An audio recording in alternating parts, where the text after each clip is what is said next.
এমন একটা আন্দোলন নিয়ে যা সারা দুনিয়ায় লক্ষ লক্ষ তরুণের জীবনকে প্রভাবিত করেছে। হ্যাঁ, ঠিকই ধরেছেন, আমরা স্কাউট মুভমেন্ট নিয়েই আলোচনা করতে যাচ্ছি। চলুন এই সাধারণ দুনিয়াটার ভেতরে একটু ঢুমারা যাক। তো প্রথমেই যে প্রশ্নটা মাথায় আসে সেটা হলো স্কাউটিং জিনিসটা আসলে কি? এটা কি শুধুই বনে জঙ্গলে ক্যাম্প করা আর আগুন জ্বালানো, নাকি এর পেছনের গল্পটা আরও অনেক বড়? চলুন উত্তরটা খুঁজে বের করি।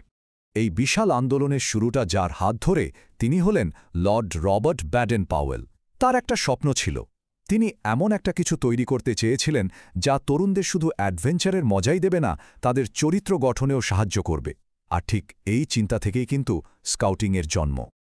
আচ্ছা, তাহলে স্কাউটিংয়ের মূল উদ্দেশ্যটা কি? কেনই বা এই আন্দোলনের প্রয়োজন হল? চলুন এবার সেটা একটু দেখি। যদি একদম বইয়ের ভাষায় বলি তাহলে স্কাউটিং হল তরুণদের জন্য একটা স্বেচ্ছাসেবী, অরাজনৈতিক আর শিক্ষামূলক আন্দোলন। এখানে কয়েকটা শব্দ কিন্তু খুব গুরুত্বপূর্ণ। স্বেচ্ছাসেবী মানে এখানে কেউ জোর করে আসে না, আর শিক্ষামূলক মানে এর মূল উদ্দেশ্যই হল শেখা আর নিজেকে আরও উন্নত করা। স্কাউটিংয়ের প্রধান লক্ষ্যটা কিন্তু বেশ বড়সড়। এটা চায় তরুণরা যেন 5টা দিক থেকে নিজেদের গড়ে তুলতে পারে: শারীরিক, মানসিক, সামাজিক, আধ্যাত্মিক আর আবেগিক। মানে সব মিলিয়ে লক্ষ্যটা হলো একজন ব্যক্তিকে দায়িত্বশীল নাগরিক হিসেবে তৈরি করা। এটাই কিন্তু এর সবচেয়ে জরুরি দিক। যে কোনো বড় আন্দোলনেরই তো কিছু মূল আদর্শ বা প্রিন্সিপাল থাকে, তাই না? স্কাউটিংও এর বাইরে নয়। তো চলুন এবার দেখে নেওয়া যাক সেই আদর্শগুলো কি কি যা একজন স্কাউটকে পথ দেখায়। এর প্রতিষ্ঠাতা ব্যাডেন পাওয়েল তার বিখ্যাত বই স্কাউটিং ফর বয়েজে একটা দারুণ কথা বলেছিলেন। তিনি লিখেছিলেন, স্কাউটিং মানে হল অভিযাত্রী বা অগ্রপথিকদের মতো গুণাবলী অর্জন করা। সহজ কথায় বলতে গেলে এর মানে হল যে কোনো কঠিন পরিস্থিতিতে মানিয়ে নেওয়া, নতুন কিছু জানার আগ্রহ আর যে কোনো চ্যালেঞ্জের জন্য সবসময় তৈরি থাকা। এই পুরো আদর্শটা কিন্তু দাঁড়িয়ে আছে 3টে মূল স্তম্ভের ওপর। প্রথমটা হল স্রষ্টার প্রতি কর্তব্য, যা আমাদের আধ্যাত্মিক দিকটার কথা বলে। এরপর আসছে অপরের প্রতি কর্তব্য, মানে সমাজের প্রতি আমাদের দায়িত্ব। আর সবশেষে নিজের প্রতি কর্তব্য, মানে নিজের ব্যক্তিগত বিকাশ।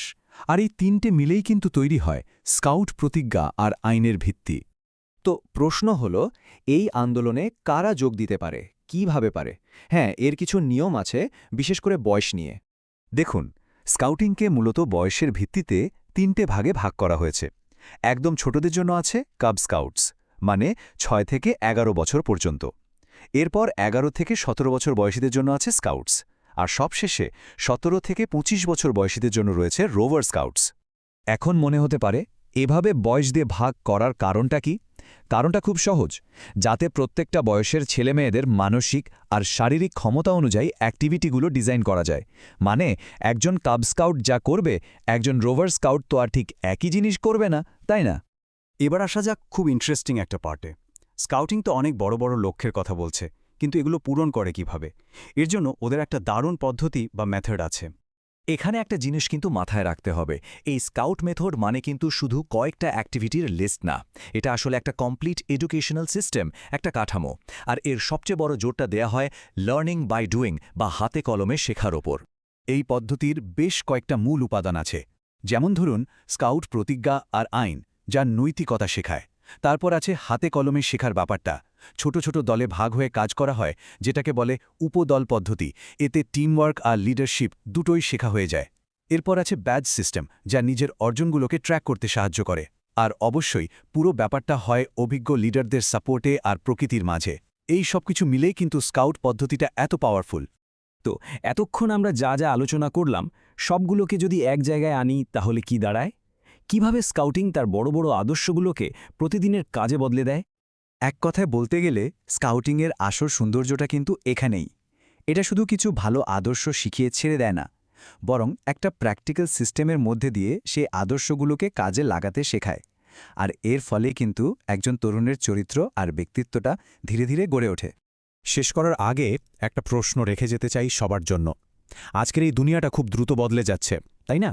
এই ডিজিটাল যুগে ব্যাডেন পাওয়েলের সেই 100 বছরেরও বেশি পুরনো আদর্শগুলো, যেমন দায়িত্ববোধ, সততা বা অন্যের সেবা করা, এগুলো আজকের দিনে ঠিক কতটা প্রাসঙ্গিক?